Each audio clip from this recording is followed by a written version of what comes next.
Hello everyone, good morning. Welcome to my YouTube channel science and magic. आज हम basically पढ़ने वाले हैं चैप्टर 1 अध्याय 1 मैं आप लोगों को करवा चुकी हूँ। तो अध्याय 1 हमारा रासायनिक अभिक्रियाएं एवं समीकरण था, जिसमें से हमने फर्स्ट चैप्टर भी अपलोड कर दिया है आपको, पार्ट 1 भी और पार्ट 2 भी। पार्ट 1 पार्ट 2 दोनों अपलोड कर दिया है, तो उसे आप अच्छे से देख लीजिएगा। उसमें काफ़ी कॉन्सेप्ट मैंने बताया है। आज हम बेसिकली करने वाले हैं मोस्ट इम्पॉर्टेंट PYQ करने वाले हैं हम। ये जो आपके लास्ट ईयर में जितने भी बोर्ड एग्ज़ाम में क्वेश्चन पूछे गए थे उन सभी को मैंने इकट्ठा किया है। 30 MCQ है अभी, फिर मैं 2 मार्क्स वाले क्वेश्चन करवाऊंगी एंड देन 5 मार्क्स वाले। तो अभी सिर्फ MCQ ऑब्जेक्टिव क्वेश्चन लेके आई हूँ 30। तो एक एक करके हम डिस्कस करेंगे और उसके बाद उसको कॉन्सेप्ट से जोड़ने की कोशिश करेंगे।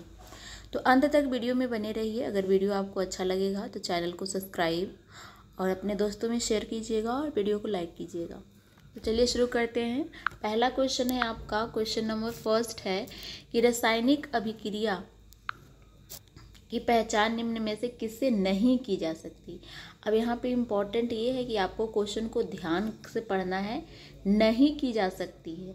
हमने रासायनिक अभिक्रिया के 5 अभिलक्षण पढ़े हैं, जिसमें ताप का उत्पन्न था, ताप का परिवर्तन था, दूसरा गैस का उत्सर्जन था,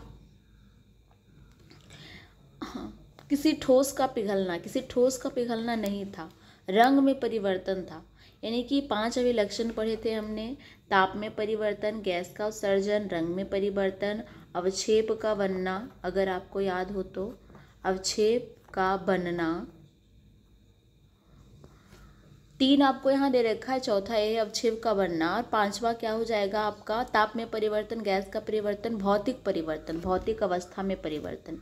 5वां क्या था आपका, भौतिक अवस्था में परिवर्तन। तो यहाँ पे लिखा है सी में किसी ठोस का पिघलना। किसी ठोस का पिघलना क्या रासायनिक अभिक्रिया की पहचान निम्न में से किस से नहीं की जा सकती।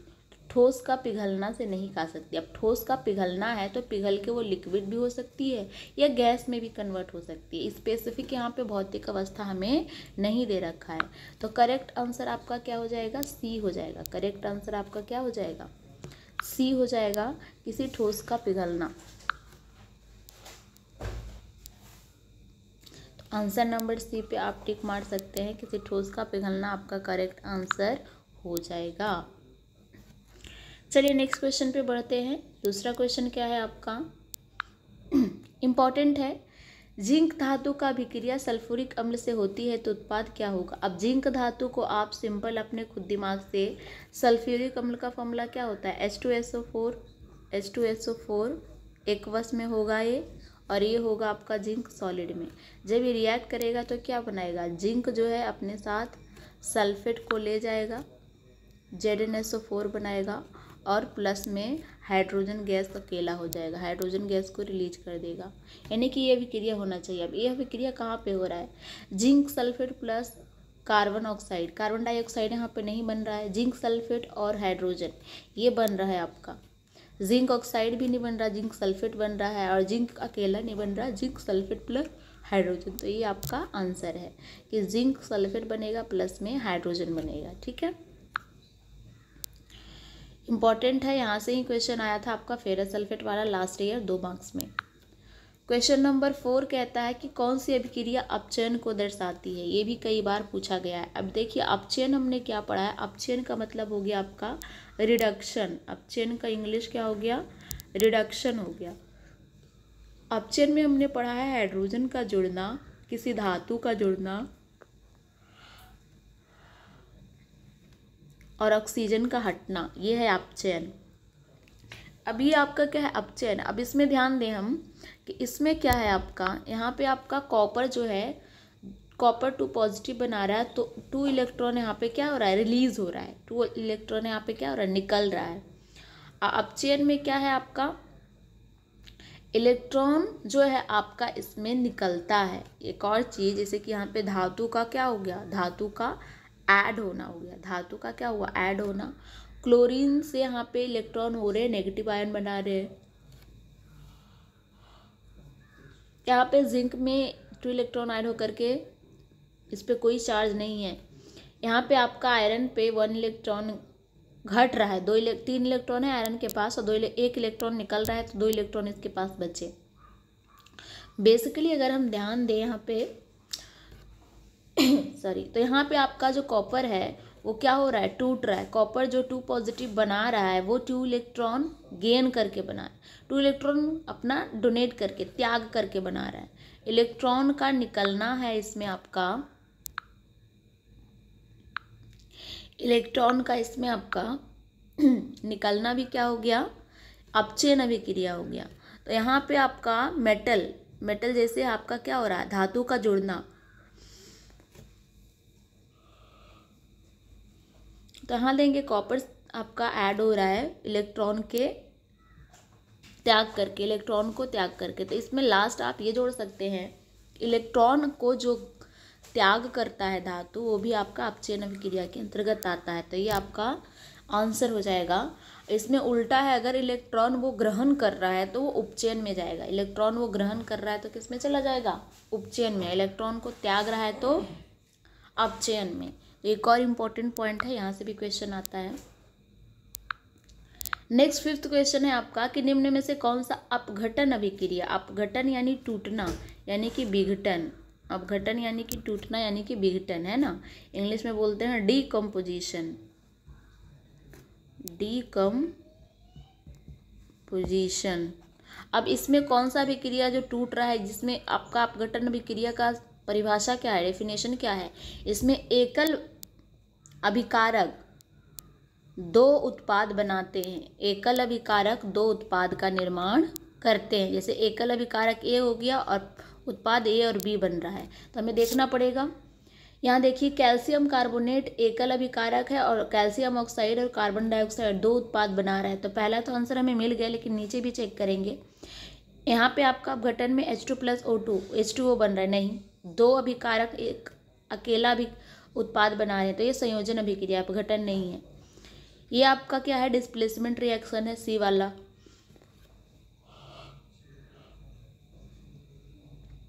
और ये भी आपका द्विविस्थापन है, यहाँ पे सिल्वर Cl को ले जा रहा है, ये आपका सिंगल विस्थापन है, ये द्विविस्थापन है, और नाइट्रेट सोडियम के साथ जा रहा है।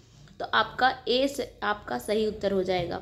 अब इसमें ए में देखिए कि ये जो है आपका इम्पॉर्टेंट है, कैल्शियम कार्बोनेट किसका सूत्र है, खड़िया का, खड़िया का, संगमरमर का, मैंने लिखवाया है आपको, संगमरमर का सूत्र है। और यहाँ पे आपका कैल्शियम ऑक्साइड क्या है, 3 सूत्र आपके पेपर में मोस्ट इम्पॉर्टेंट पूछे जाते हैं, VVI,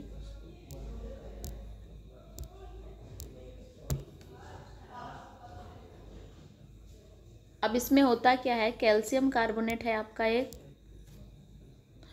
कैल्शियम कार्बोनेट का 3 नाम है, पहले भी बता चुकी मैं आपको। खड़िया इम्पॉर्टेंट है, नोट डाउन कर लीजिएगा, जब भी क्लास लीजिए नोटबुक और पेन लेकर के बैठिए। दूसरा है आपका संगमरमर, संगमरमर हो गया। तीसरा है आपका चूना पत्थर। 3 नाम इसके हो गए। अब इसका रासायनिक नाम है आपका कैल्शियम कार्बोनेट।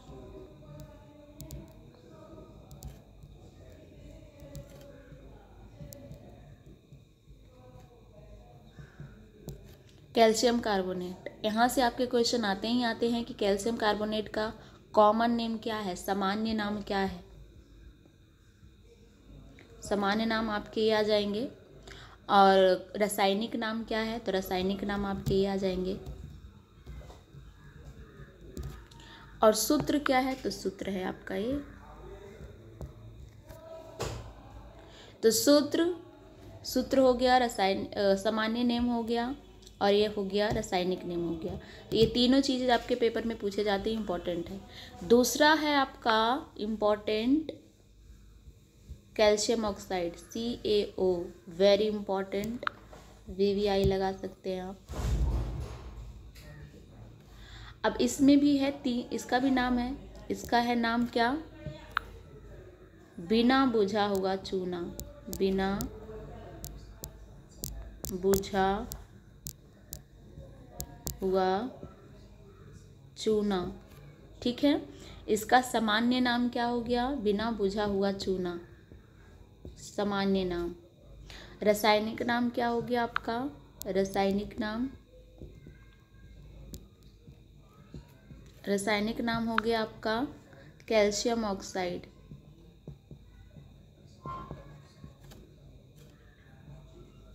Calcium oxide.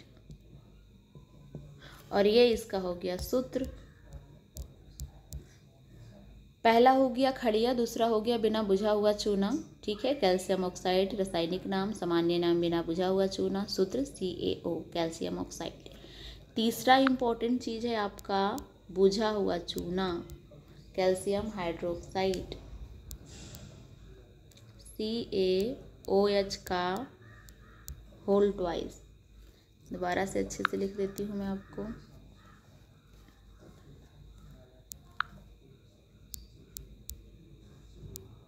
ये Ca है, OH का होल ट्वाइस। ये बात आपको ध्यान रखना है, जिसमें आपका H आ जाएगा, जिसमें आपका H आ जाएगा वो हो जाएगा बुझा हुआ चूना। वो क्या हो जाएगा? वो बुझा हुआ चूना हो जाएगा। तो ये आपका बुझा हुआ चूना का रासायनिक सूत्र है। सामान्य नेम इसमें क्या हो जाएगा? सामान्य नाम हो जाएगा इसमें बुझा हुआ, क्योंकि ये पानी के साथ रिएक्शन करता है। अभी रिएक्शन में बताऊंगी मैं आपको। बुझा हुआ चूना। ठीक है, इसका हो गया रासायनिक नाम। रासायनिक नाम क्या हो गया? Calcium hydroxide. OH ग्रुप आ गया तो हाइड्रोक्साइड कहलाता है। Calcium hydro oxide.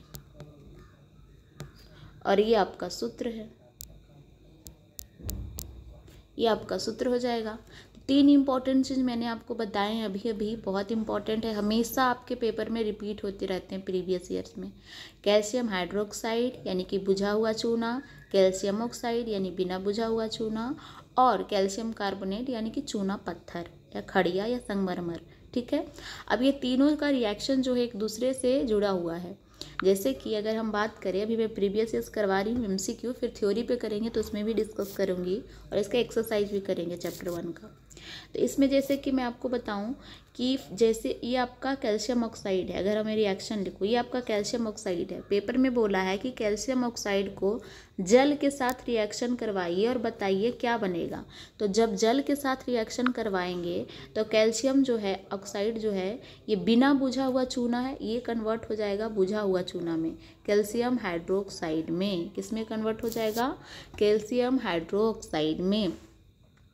और यहाँ पे निकलेगी आपकी ऊष्मा। यहाँ पे क्या निकलेगी? ऊष्मा निकलेगी। तो एक प्रकार का ऊष्मा क्षेपीय अभिक्रिया है और एक प्रकार का संयोजन अभिक्रिया भी ये है।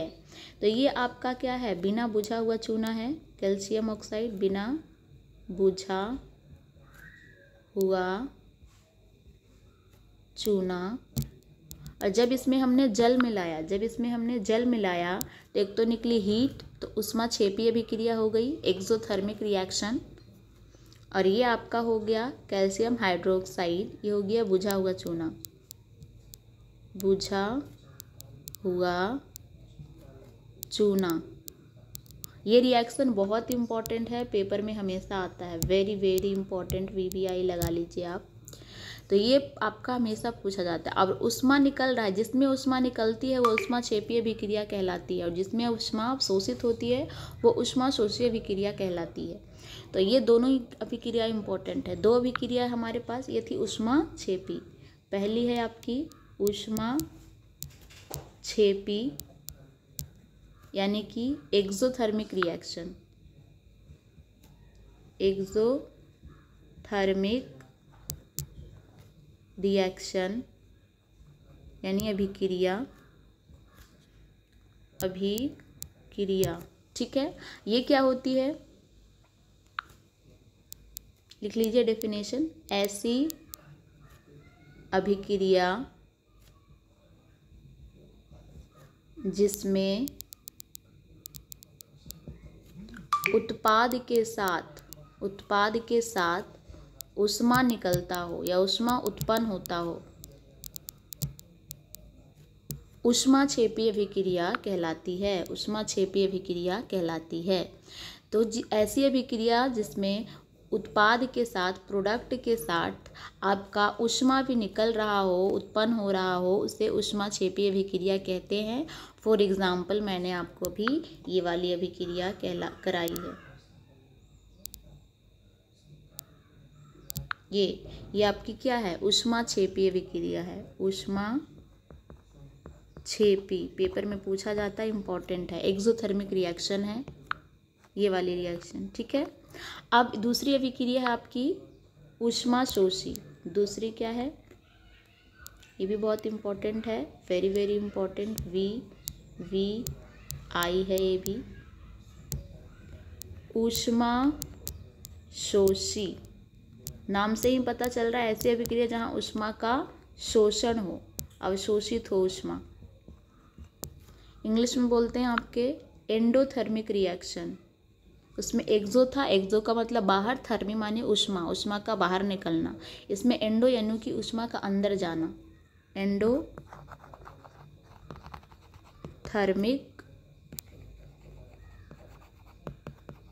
रिएक्शन, ठीक है। अब इसमें क्या होता है, इसमें अगर आप इसका डेफिनेशन देखें तो इसमें ऐसी अभिक्रिया लिख लीजिएगा जिसमें अभिक्रिया के दौरान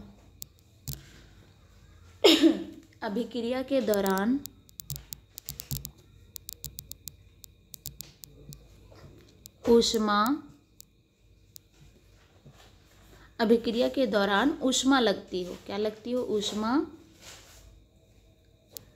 लगती हो, वो आपकी ऊष्माशोषी अभिक्रिया है। जैसे एग्जाम्पल, अगर मैं, इंपॉर्टेंट रिएक्शन है ये भी, अगर मैं कैल्शियम कार्बोनेट संगमरमर को गर्म करूं, क्या करूं? गर्म, हीट दूं। ट्रायंगल हीट का ऊष्मा का सूचक है, ऊष्मा दूं तो ये दो भागों में टूटेगा। पहला बनाएगा कैल्शियम ऑक्साइड प्लस दूसरा बनाएगा आपका क्या? Carbon dioxide. दूसरा क्या बनाएगा? Carbon dioxide. ये दोनों को जब हम गर्म करेंगे, चूना पत्थर को जब हम गर्म करेंगे तो कैल्शियम ऑक्साइड बनेगा और कार्बन डाइऑक्साइड बनेगा। ये एक प्रकार का ऊष्माशोषी अभिक्रिया है। तो ऊष्माशोषी अभिक्रिया है ये एक प्रकार का विघटन अभिक्रिया भी है, क्योंकि ये सिंगल अभिकारक से दो उत्पाद का निर्माण कर रहा है। तो ये आपका संगमरमर है या चूना पत्थर है, चूना पत्थर। और ये आपका क्या है? बिना बुझा हुआ चूना। यह अभिक्रिया भी पेपर में पूछा जाता है, बिना बुझा हुआ चूना। तो ये सारी चीज़ें आपको ध्यान रखना है, थोड़ी थोड़ी और ध्यान रखने योग्य बातें हैं। तो ये सारा चीज़ आप ध्यान रख सकते हैं, इसको अच्छे से नोट डाउन कर लीजिए। टेलीग्राम चैनल से जुड़ जाइएगा, वहाँ भी मैं आपको PDF अपलोड कर दूँगी, तो वहाँ से भी नोट्स आप कर सकते हैं। तो पांचवा का आंसर आप होप सो आपका अब अपघटन अभिक्रिया क्लियरली समझ में आ गया होगा और इसके पीछे का कारण भी अच्छे से समझ में आ गया होगा। तो चलिए नेक्स्ट स्लाइड पे बढ़ते हैं, क्वेश्चन नंबर 6 पे। क्वेश्चन नंबर 6 कहता है कि निम्नलिखित में से कौन सी अभिक्रिया विस्थापन अभिक्रिया का उदाहरण है। अब विस्थापन अभिक्रिया है क्या? विस्थापन अभिक्रिया में क्या होता है, अगर विस्थापन या द्विविस्थापन अभिक्रिया आपके सामने आ रहा हो तो सबसे पहले रिएक्टिविटी सीरीज लिखिए। रिएक्टिविटी सीरीज मैंने लिखवाया था के नाम का माली आलू जरा फीका। जहाँ तक आपके क्वेश्चन में रिक्वायरमेंट है वहाँ तक कम से कम लिख लीजिए। अब यहाँ देखिए कॉपर है यानी कि, तो कॉपर तक भी लिखना होगा हमें। फीका पकाता है, कौन है, यहाँ तक लिख लीजिए कम से कम। अब यहाँ पे ध्यान दीजिए कि विस्थापन अभिक्रिया कहाँ हो रहा है। यहाँ कॉपर जो है जिंक को क्या कर रहा है? विस्थापित कर रहा है। जिंक पहले आ रहा है और कॉपर बाद में आ रहा है। तो जिंक जो है सल्फेट को अपने साथ ले गया और जिंक सल्फेट बनाया, कॉपर को अलग कर दिया। ये एक विस्थापन अभिक्रिया है, इस पे आप टिक लगा सकते हैं। लेकिन आगे देखिए, आगे भी कोई विस्थापन अभिक्रिया उपस्थित है। यहाँ पे संयोजन हो रहा है, हाइड्रोजन और ऑक्सीजन मिलकर जल बना रहे हैं तो संयोजन है। यहाँ पे विघटन हो रहा है, कैल्शियम कार्बोनेट दो सिंगल अभिकारक दो उत्पाद बना रहे हैं तो विघटन हो रहा है। और अगर यहाँ पर डी पे अगर हम बात करें तो सोडियम हाइड्रोक्साइड और HCl में तो सोडियम NaCl को ले जा रहा है, OH वाटर बना रहा है, यानी कि द्विविस्थापन हो रहा है। यहाँ पे हमें सिर्फ विस्थापन चाहिए, तो A is the correct answer, A is the correct answer. ठीक है, तो इस तरीके से आप रिएक्टिविटी सीरीज याद रखेंगे तो आसानी से विस्थापन अभिक्रिया और द्विविस्थापन अभिक्रिया को आप सॉल्व कर सकते हैं। प्रश्न संख्या 7, एक अन्य रंगीन यौगिक से रंगहीन यौगिक का निर्माण किस प्रक्रिया में होता है? ये भी और इम्पोर्टेंट क्वेश्चन है, अभी आया था आपके बोर्ड 2025 में, यही वाला क्वेश्चन आया था 2 मार्क्स में, ये मैं आपको करवाई भी हूँ थ्योरी वाले में। अब एक देखिए, रंगीन में जिंक और सल्फ्यूरिक अम्ल, यहाँ तो कोई उत्पाद ही नहीं बन रहा, यहाँ कोई उत्पाद का निर्माण नहीं हो रहा है, यहाँ पे हमने बोला है निर्माण करना। ठीक है, अब AgCl और AgCl2, यहाँ पे आपका AgCl जो है श्वेत कलर का होता है, तो पहले वो श्वेत कलर है जो कोई कलर नहीं है, रंगीन हमें चाहिए। लेड नाइट्रेट, यहाँ पे आपका रंगहीन तो कोई नहीं बन रहा है। लेकिन अगर हम बात करें कॉपर सल्फेट की, तो कॉपर सल्फेट जो है नीला कलर का होता है। कॉपर सल्फेट कैसा होता है? नीला। आयरन जो होता है आपका ब्राउन कलर का होता है, ब्राउन। और जब ये आयरन सल्फेट बनाता है तो ये हो जाता है लाइट ग्रीन कलर का, रंगहीन। ये कैसा हो जाता है? लाइट ग्रीन का, यानी कि एक तरह से आपका जो प्रोडक्ट बनता है आयरन सल्फेट FeSO4, वो जो बनता है आपका इस प्रकार का बनता है, इस प्रकार का कह सकते हैं, जो हमें रंगहीन नहीं कह सकते, लेकिन रंगीन प्रॉपर कलर नहीं रहता उसका, आपका वो कलर प्रॉपर डिफाइन नहीं कर सकते, इसलिए इसको रंगीन बोल जा सकता है। तो ये इस कलर का प्रोडक्ट बनता है, बिल्कुल लाइट ग्रीन कलर का, जो भद्दा सा दिखने में लगता है, रंगीन दिखने में लगता है। तो ये आपका डी वाला ऑप्शन करेक्ट हो जाएगा। कॉपर सल्फेट के साथ आप जब आयरन को रिएक्ट करवाते हैं तो आयरन सल्फेट बनता है, कॉपर को अलग कर देता है और एक प्रकार का लाइट ग्रीन का पदार्थ बनता है, रंगीन पदार्थ। इम्पॉर्टेंट है, बोर्ड 2025 में आया था, उल्टा थ्योरी में आया था आपका, कि अगर आयरन के कुछ टुकड़े को कॉपर सल्फेट के विलयन में डाला जाए तो क्या होगा? तो सेम विस्थापन अभिक्रिया होगी और इस प्रकार का आयरन सल्फेट बनेगा और कॉपर को अलग कर देगा। तो आंसर सेम रहेंगे, क्वेश्चन बदल बदल के आ सकता है। प्रश्न संख्या 8 क्या है? प्रकाश की उपस्थिति में होने वाली अभिक्रिया क्या है? प्रकाश की स्थिति में अब देखिए, कैल्शियम कार्बोनेट हीट की उपस्थिति में होता है। सिल्वर क्लोराइड जो है ये आपका एक प्रकार का प्रकाश की उपस्थिति में अभिक्रिया होता है, सिल्वर क्लोराइड आपका इज द करेक्ट आंसर। क्योंकि अगर NCERT बुक में भी आप देखेंगे तो सिल्वर क्लोराइड प्रकाश की उपस्थिति में सिल्वर को अलग कर देता है और क्लोरीन गैस के फॉर्म में अलग हो जाती है। तो ये जो है आपका इधर जो होता है आपका सिल्वर क्लोराइड, ये आपका श्वेत कलर का होता है और सिल्वर जब अलग होता है तो ये भी हो जाता है आपका श्वेत और क्लोरीन गैस अलग से निकल जाती है। तो बी आपका करेक्ट आंसर होगा। जिंक और अम्ल और जिंक का जो ये रिएक्शन है, इसमें आपको प्रकाश की आवश्यकता नहीं है, इसमें भी आपको प्रकाश की आवश्यकता नहीं है, तो आपका सी हो जाएगा करेक्ट ऑप्शन, सॉरी बी हो जाएगा करेक्ट ऑप्शन। प्रश्न संख्या 9 क्या कह रहा है? प्रश्न संख्या 9 कह रहा है कि लाल रंग का पदार्थ जो तांबे की सतह पर समय के साथ बनता है वो क्या है? अब लाल रंग का पदार्थ, दैट इज इम्पॉर्टेंट, इसमें आप कह सकते हैं कि हरा रंग का भी होता है, ब्लैक कलर का होता है बेसिकली।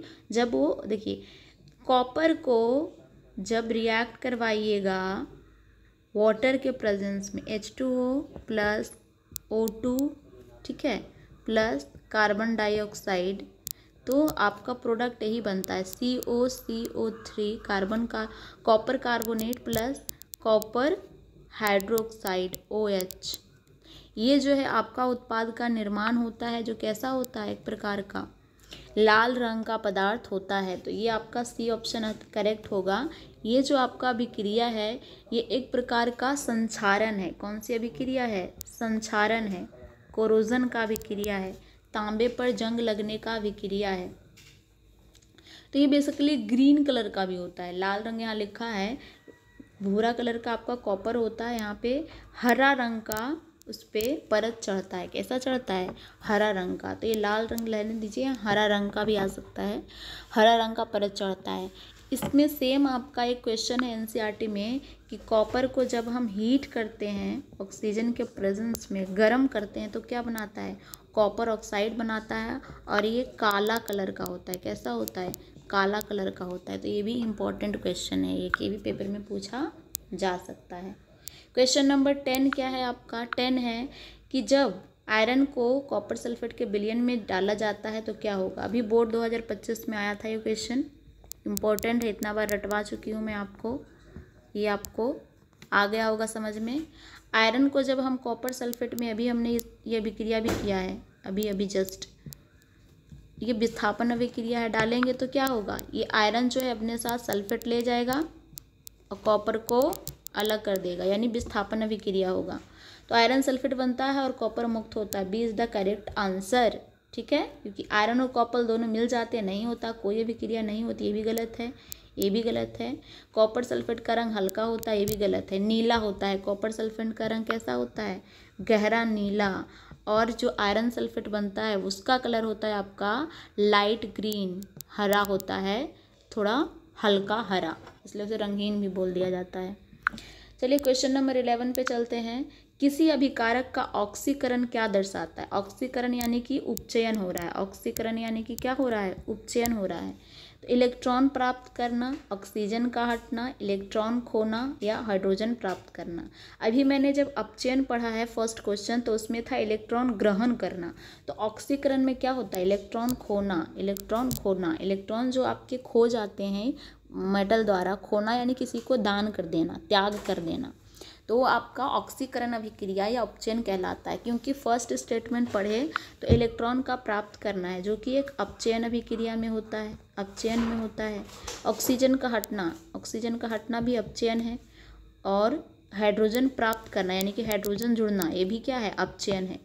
तो बी सी ऑप्शन बचा है आपका, इलेक्ट्रॉन खोना। अगर आपको कन्फ्यूजन है तो आप क्वेश्चन को एलिमिनेट करके, एलिमिनेशन मेथड इसे बोलते हैं, यानी कि जो आपको पता है कि ये सही है उसको हटाते जाइए, और जो आपका नहीं उसमें आ रहा है वो आपका करेक्ट आंसर हो जाएगा। चलिए क्वेश्चन नंबर 12 क्या कह रहा है आपका? दहन एक प्रकार की कौन सी अभिक्रिया है? दहन अभिक्रिया संयोजन अभिक्रिया है, अपघटन अभिक्रिया है, विस्थापन अभिक्रिया या दोहरा विस्थापन है? तो संयोजन जो है आपका एक करेक्ट आंसर हो जाएगा, क्योंकि अगर दहन की बात करें तो कॉपर नहीं, कार्बन लीजिए आप, कार्बन को जलाइए किसके प्रेजेंस में? ऑक्सीजन के प्रेजेंस में।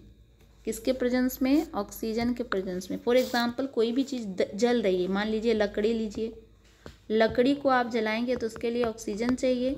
ऑक्सीजन जब जलेगी तो ये बनाएगी ऐश, ऐश प्लस यहाँ पे हीट, ऊष्मा रिलीज होगा, है ना। तो एक प्रकार का ऊष्माक्षेपी अभिक्रिया है। दहन कैसी अभिक्रिया है? ऊष्माक्षेपी अभिक्रिया है। अभी मैंने ऊष्माक्षेपी और ऊष्माशोषी पढ़ाया है आपको। ऊष्माक्षेपी अभिक्रिया, ये भी पेपर में पूछा जाता है। और लकड़ी, जितने भी पृथ्वी पे चीज़ें बनी हुई है कार्बन से बनी हुई है, यानी कि कार्बन के साथ ऑक्सीजन रिएक्ट कर रहा है और ये कार्बन डाइऑक्साइड बना रहा है, ठीक है। तो दो अभिकारक है और सिंगल उत्पाद बन रहा है, तो किस में होगी? संयोजन अभिक्रिया में होगी।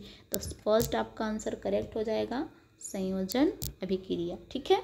और एक प्रकार का ऊष्माक्षेपी अभिक्रिया भी है।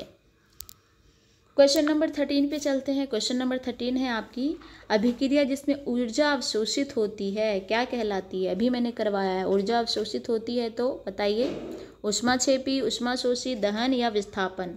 आंसर हो जाएगा ऊष्माशोषी। ये सभी आप कॉपी में, नोटबुक में उतार लीजिएगा और अच्छे से याद कर लीजिएगा। क्वेश्चन नंबर 14 क्या है? सोडियम और जल की अभिक्रिया से उत्पन्न होता है। सिंपल आप सोडियम लीजिए, उसमें जल की अभिक्रिया करवाइए और बताइए क्या बनेगा। इसमें सिंपल आपका NaOH बनेगा। क्या बनेगा? NaOH बनेगा, प्लस में हाँ हाइड्रोजन गैस रिलीज होगी। ये है आपका अभिक्रिया। तो आपको इसके लिए फॉर्मूला याद होना चाहिए। सोडियम का क्या सूत्र होता है, जल का क्या सूत्र होता है। चैप्टर नंबर 1 जब अध्याय पार्ट 1 करवा रही थी मैंने, तो उसमें पहले ही स्लाइड पे मैंने आपको 1 से 30 तक के सूत्र लिखवाए हैं सूचक के साथ, और कुछ फॉर्मूला भी लिखवाए हैं, तो उसको अच्छे से याद कर लीजिए। याद करेंगे तभी आपका चैप्टर 1 अच्छे से होगा। तो इसमें करेक्ट आंसर हो जाएगा आपका B, sodium hydroxide plus hydrogen. Question number 15 क्या है, रासायनिक समीकरण को संतुलित करने का उद्देश्य क्या है। उद्देश्य क्या है आपका, उत्पाद की पहचान, अभिकारकों की पहचान, द्रव्यमान संरक्षण या समय की बचत। तो सी इज द करेक्ट ऑप्शन, द्रव्यमान संरक्षण। द्रव्यमान संरक्षण को संतुलित बनाए रखने के लिए हमें किसी भी रासायनिक समीकरण को संतुलित करने की आवश्यकता है। पेपर में क्वेश्चन आता है 2 मार्क्स में कि रासायनिक समीकरण को संतुलित करना क्यों आवश्यक है। क्यों आवश्यक है, इसलिए आवश्यक है ताकि वो द्रव्यमान संरक्षण का नियम का पालन करे। जैसे कि अगर A प्लस B मिल करके A भी कोई प्रोडक्ट बना रहा है और ये 2 ग्राम का है और ये भी 2 ग्राम का है, तो ये 4 ग्राम का ही उत्पाद बनाएगा। ऐसा नहीं है कि 5 ग्राम का बना देगा या 3.5 ग्राम का बनाएगा। जितना आपका अभिकारक है उतना ही उत्पाद बनेगा। यही कहता है द्रव्यमान संरक्षण का नियम। द्रव्यमान संरक्षण का नियम कहता है कि ऊर्जा का ना ही तो विनाश होता है और ना ही उसका सृजन किया जा सकता है। इसलिए अगर जो भी आपके अभिक्रिया में जो भी पदार्थ भाग ले रहे हैं वो उतने ही द्रव्यमान के उत्पाद का निर्माण करेंगे, ना ही ऊर्जा का विनाश होता है और ना ही सृजन। ये है आपका द्रव्यमान संरक्षण का नियम, law of conservation of mass, और यही आपका संतुलित रासायनिक अभिकरण में बनाए रखना आवश्यक है। इसलिए संतुलित करना रासायनिक समीकरण को आवश्यक है। क्वेश्चन नंबर 16 क्या कहता है कि सिल्वर क्लोराइड सूर्य के प्रकाश में विघटित होता है और बनाता है। अभी हमने ये विक्रिया करा है। AgCl को जब आप sunlight in the presence of HNO is the sunlight, सूर्य का प्रकाश, इसके प्रेजेंस में अगर आप रखते हैं तो सिल्वर अलग होता है, प्लस में क्लोरीन गैस रिलीज होती है Cl2। तो इसलिए आपका ऑप्शन क्या हो जाएगा, ए, सिल्वर अलग बनेगा और क्लोरीन अलग बनेगा। ठीक है, बी ऑप्शन आपको नहीं लगाना है, साथ में नहीं बनेंगे, अलग अलग बनेंगे। ये भी नहीं होगा और ना ही ये होगा। तो A is the correct answer. ठीक है, क्वेश्चन नंबर 17 क्या कहता है, तांबे का सल्फेट यानी कि कॉपर सल्फेट नीला होता है। क्यों होता है नीला? क्योंकि इसमें आयरन होता है? नहीं। क्योंकि इसमें जिंक होता है? नहीं। क्योंकि ये जल योजित होता है? यस। या गैस बनाता है? यस। जल योजित का मतलब है कॉपर सल्फेट जो है आपका एक्वस फॉर्म में होता है, AQ फॉर्म में। AQ फॉर्म का अर्थ है कि ये जल में घुला हुआ होता है। कैसा होता है? जल में घुला हुआ होता है, इसलिए कॉपर सल्फेट नीला होता है। कैसा होता है? नीला होता है। ठीक है, ये जल योजित होता है, AQ के फॉर्म में होता है, इसलिए ये नीला होता है। इम्पॉर्टेंट है। क्वेश्चन नंबर 18 क्या कहता है, जलीय घोल में HCl की प्रकृति क्या होती है? मैं आपको बता चुकी हूँ। अगर आपका HCl एक्वस फॉर्म में है तो क्या होगा? वो अम्लीय होगा। क्या होगा? अम्लीय होगा, अम्ल में होगा वो। जब वो एक्वस फॉर्म में नहीं रहता, यानी कि सिर्फ HCl रहता है सॉलिड फॉर्म में, तो वो आपका अम्ल नहीं है, वो उसको पढ़ा जाएगा हाइड्रोजन क्लोराइड। उसको क्या पढ़ा जाएगा? Hydrogen chloride. एक प्रकार का सॉलिड है वो, ठोस से वो। ठीक है, क्लोराइड। तो जब कोई भी ठोस पदार्थ जैसे HCl है, H2SO4 है, इनको जब तक जल में नहीं घोला जाता है, AQ में नहीं रखा जाएगा, वो अम्ल नहीं कहलाएंगे, वो अम्ल नहीं कहलाएंगे। और लेकिन जैसे ही AQ में आ गया वो अम्ल कहलाएंगे। क्या कहलाएंगे? अम्ल। अम्ल में होने के लिए, अम्ल कहलाने के लिए उन्हें पानी में घुला हुआ आवश्यक होना चाहिए। ठीक है, ये कॉन्सेप्ट आपको समझ में आ गया होगा। क्वेश्चन नंबर 19 क्या है आपका, कैल्शियम ऑक्साइड को बुझा हुआ चूना भी कहा जाता है। क्यों कहा जाता है? क्योंकि यह जल के साथ प्रतिक्रिया करता है, यह जल अवशोषित करता है यह अम्ल के साथ प्रतिक्रिया करता है, यह बेस है, यह जल के साथ प्रतिक्रिया करता है। अब बुझा हुआ चूना इसे क्यों कहते हैं? ये इज द करेक्ट आंसर। ये जल के साथ प्रतिक्रिया तो करता है, लेकिन इसे बुझा हुआ चूना भी कहा जाता है। कैल्शियम ऑक्साइड को बुझा हुआ चूना नहीं कहते, इसे कहते हैं बिना बुझा हुआ चूना। ध्यान रखिएगा, बिना बुझा हुआ चूना, ठीक है।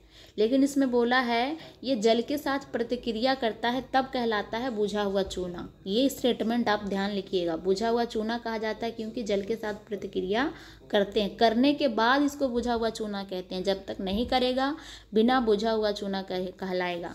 तो कैल्शियम ऑक्साइड जैसे ही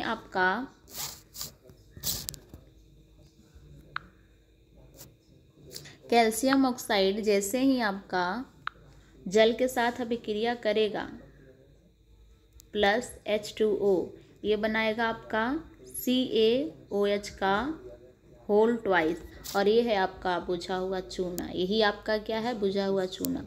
तो जल के साथ प्रतिक्रिया करने के बाद ये बुझा हुआ चूना बनता है।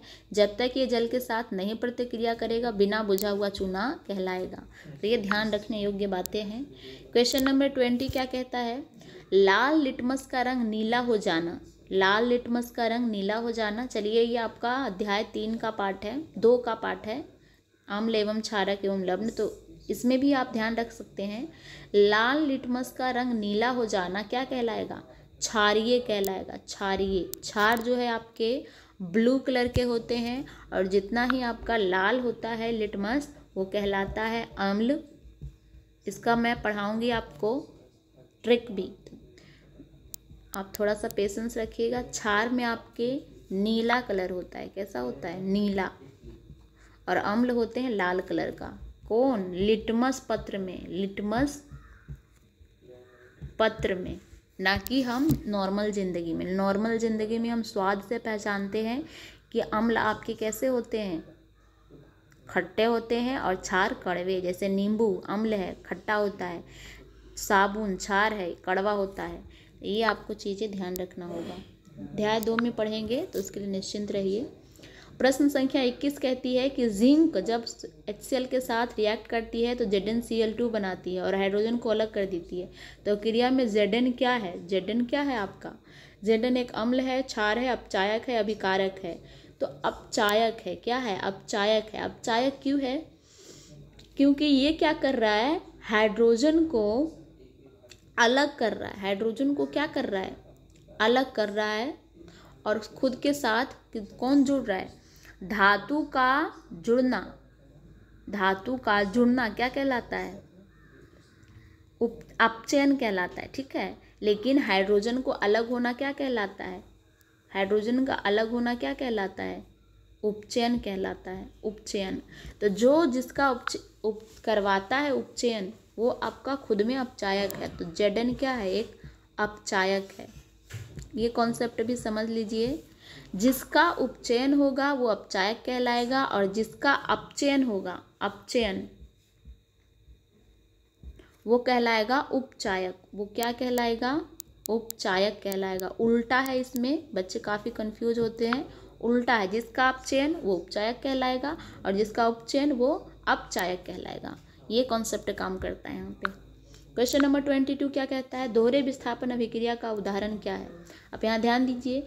जिंक जो है कॉपर सल्फेट के साथ रिएक्ट करके जिंक सल्फेट बना रहा है, कॉपर को अलग करता है। एक विस्थापन है, सिंगल विस्थापन यहाँ हो रहा है। दूसरा, सिल्वर नाइट्रेट जो है सोडियम क्लोराइड के साथ AgCl को अपने साथ ले रहा है, और नाइट्रेट भी इसके साथ जा रहा है। यहाँ पे दो चीज़ों की अदला बदली हो रही है। यहाँ कॉपर अकेले है, लेकिन यहाँ सोडियम के साथ नाइट्रेट भी आया है। तो B is the correct answer. ये आपका दोहरे विस्थापन का एग्जाम्पल हो जाएगा, क्योंकि ये आपका दो अभिकारक मिलकर के एक उत्पाद बना रहा है, संयोजन अभिक्रिया है। ये भी दो अभिकारक मिलकर एक उत्पाद बना रहा है, ये भी संयोजन अभिक्रिया है। तो ये आपका करेक्ट आंसर हो जाएगा बी। क्वेश्चन नंबर नेक्स्ट 23 देखिए। सोडियम कार्बोनेट Na2CO3 क्या है? सोडियम कार्बोनेट जब हाइड्रोलिक HCl के साथ काम या रिएक्ट करता है तो सोडियम NaCl बनाता है, कार्बन डाइऑक्साइड रिलीज करता है और H2O बनाता है।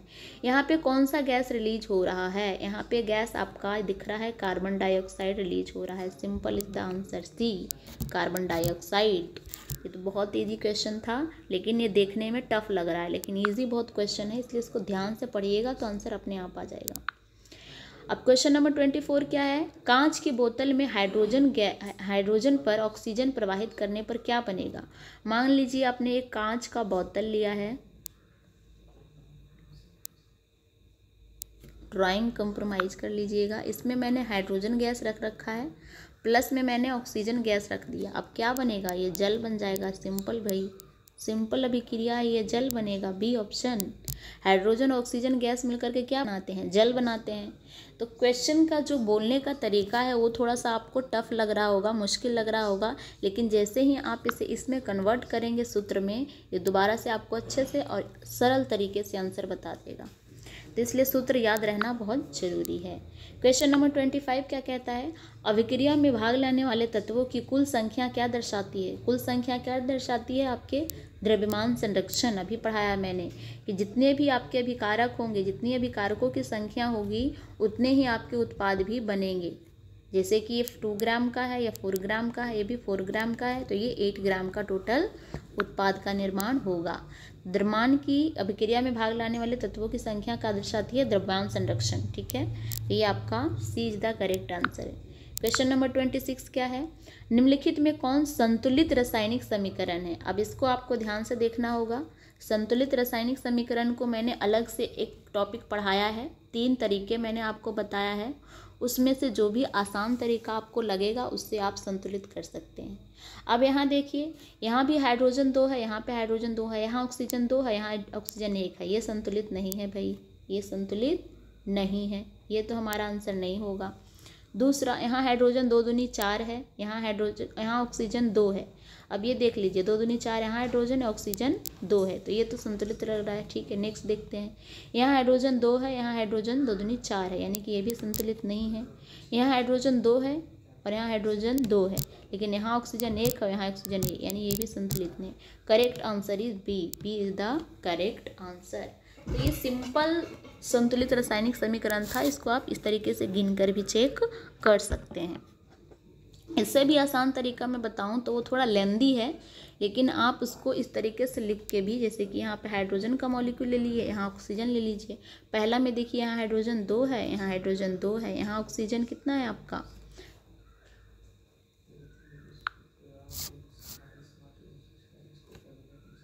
इसको लिखिए यहाँ।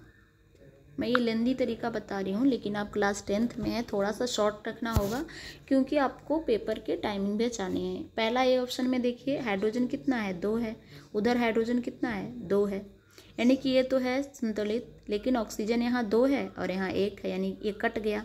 तो इस तरीके से लिख कर भी कर सकते हैं आप। ठीक है, ये थोड़ा लेंदी है, लेकिन अगर आपको समझने में प्रॉब्लम है तो इस तरीके से टेबल बना के भी आप उसको सॉल्व कर सकते हैं। क्वेश्चन नंबर 27 क्या कहता है? 26 अभी हमने किया था। 27 कहता है, मैग्नीशियम रिबन को जलाने पर क्या बनता है?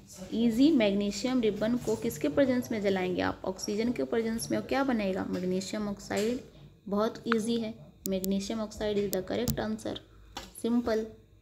क्वेश्चन नंबर 28, द्रव्यमान संरक्षण का नियम किसने दिया? न्यूटन ने, लावोसियर ने, डाल्टन ने, अवोगाद्रो ने। लावोसियर ने। लावोसियर जो है आपके रसायन विज्ञान के जनक भी कहे जाते हैं। रसायन विज्ञान के जनक, रसायन विज्ञान के जनक कौन है? Father of chemistry is Lavoisier, father of chemistry कौन है आपके? लावोसियर हैं। लावोसियर ही द्रव्यमान संरक्षण के नियम को प्रतिपादित किया है, इन्होंने ही। तो ये आपको ध्यान में होना चाहिए, इंपॉर्टेंट है, पेपर में क्वेश्चन पूछा जाता है इसके ऊपर। फादर ऑफ केमिस्ट्री भी लावोसियर के भी नाम बोला जाता है। इनका पूरा नाम एंटोनियन वॉन लावोसियर है, एंटोनियन वॉन लावोसियर। अपचयन अभिक्रिया में क्या होता है? अभी हमने क्वेश्चन नंबर 28 पढ़ा है ना? 29 आपका हो गया। अपचयन अभिक्रिया में क्या होता है? ऑक्सीजन का योग, ऑक्सीजन जुड़ता है अपचयन में? नहीं जी, गलत, ऑक्सीजन हटता है। इलेक्ट्रॉन की हानि, इसमें इलेक्ट्रॉन की हानि होती है। अपचयन, अपचयन यानी कि ऑक्सीजन का हटना, सही है, ये वाला करेक्ट स्टेटमेंट है। इलेक्ट्रॉन की हानि भी होती है, हाँ इलेक्ट्रॉन की हानि होती है। इलेक्ट्रॉन क्या करते हैं? वो लोग त्यागते हैं, इलेक्ट्रॉन त्यागते हैं। और ऑक्सीजन का वियोग, वियोग का क्या अर्थ हो गया? वियोग का क्या अर्थ हो गया? ओके, फर्स्ट वाला हमने स्टेटमेंट गलत पढ़ा है, तभी मैं सोचूं फर्स्ट वाला जो स्टेटमेंट है आपका वो सही है, मैंने गलत पढ़ा है। यहाँ पे क्या लिखा है? ऑक्सीजन का योग, ऑक्सीजन क्या जुड़ता है अपचयन में? गलत है, ऑक्सीजन अपचयन में नहीं जुड़ता है ना, तो ये स्टेटमेंट तो गलत हो गया। इलेक्ट्रॉन की हानि होती है, हाँ इलेक्ट्रॉन वो क्या करते हैं? त्यागते हैं, तो ये स्टेटमेंट भी गलत हो गया।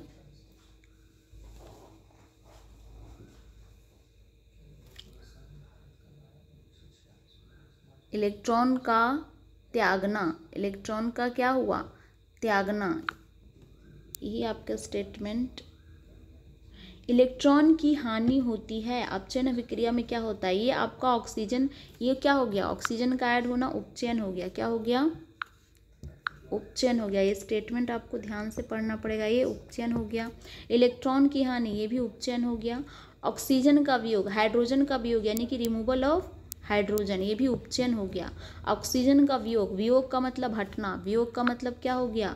हटना। ऑक्सीजन यहाँ पे हट रहा है, जुड़ नहीं रहा है, तो that is the correct answer, answer number C. अब इसमें शब्दों में हेरा फेरी है, तो ये आपको अपचयन उपचयन ध्यान से पढ़ना होगा और बातें को ध्यान रखनी होगी। यहाँ पे योग बोला, हाइड्रोजन प्लस होना अपचयन, उपचयन कहलाता है। इलेक्ट्रॉन का हानि, इलेक्ट्रॉन कौन जो है अपने आप को, हानि का मतलब क्या हुआ? इलेक्ट्रॉन वो क्या किया? त्यागा। इलेक्ट्रॉन त्यागना क्या हो गया? उपचयन हो गया। ऑक्सीजन का वियोग, वियोग मतलब हटना, अलग होना, तो ऑक्सीजन का हटना अपचयन हो गया। तो शब्दों की चीज़ों पे ध्यान से अर्थ निकाल के आपको उस पर ध्यान देना होगा। क्वेश्चन नंबर 30 लास्ट क्वेश्चन और इम्पॉर्टेंट क्वेश्चन। इसमें आयरन और कॉपर सल्फेट ऐड हो रहे हैं और बना रहे हैं आयरन सल्फेट और कॉपर सल्फेट। 10 या 15 वाली रिएक्शन हम पढ़ चुके हैं, लेकिन इसी के अलग अलग क्वेश्चन है, अलग अलग इसके आंसर है। तो इसमें Fe का क्या कार्य है? Fe क्या है आपका? Fe आपका ऑक्सीकारक है, अपचायक है, लवण है, अम्ल है, तो ये एक अपचायक है। अपचायक क्यों है? अपचायक है यानी कि ये उपचयन हो रहा है, इसका क्या हो रहा है? उपचयन हो रहा है, तभी तो ये एक अपचायक है। तो यहाँ पे क्या हो रहा है? उपचयन में क्या है? Addition of oxygen, removal of hydrogen, removal of metal. यहाँ पे धातु को हटाना, तो आपका कॉपर सल्फेट क्या है? एक धातु है जिसको हटा करके आयरन खुद उसके जगह जुड़ रहा है, तो धातु का हटना भी क्या कहलाता है? उपचयन कहलाता है, उपचयन कहलाता है। यहाँ हो तो रहा है उपचयन, कॉपर अपने खुद को हटा रहा है, आयरन जो है कॉपर को हटा के खुद ऐड हो जा रहा है, ठीक है। तो यहाँ पे आयरन क्या है? आयरन करवा रहा है उपचयन, तो आयरन हो गया खुद एक अपचायक, अपचायक हो गया आयरन, ठीक है। आई होप सो ये चीज़ें आपको समझ में आ गई होगी। और हमने 30 के 30 मोस्ट इम्पॉर्टेंट क्वेश्चंस कर लिए हैं अभी। अगर कोई भी दिक्कत है, कोई भी डाउट है, तो आप अपने टेलीग्राम चैनल से जुड़ सकते हैं, वहाँ भी आप क्वेश्चन कर सकते हैं कमेंट करके। आप यूट्यूब पे भी कमेंट करके क्वेश्चन कर सकते हैं। तो कोई भी डाउट हो, कोई भी क्वेरी हो, आप वहाँ पे क्वेश्चन पूछ सकते हैं। मैं पूरी कोशिश करूँगी उसे रिजॉल्व करने की।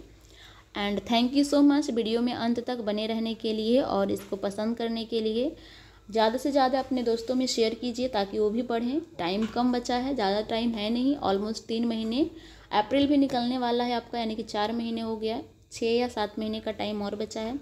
तो ध्यान से एक एक टॉपिक पढ़िए, उसका स्वाध्ययन भी कीजिए और जो भी डाउट हो आप पूछ सकते हैं, ठीक है।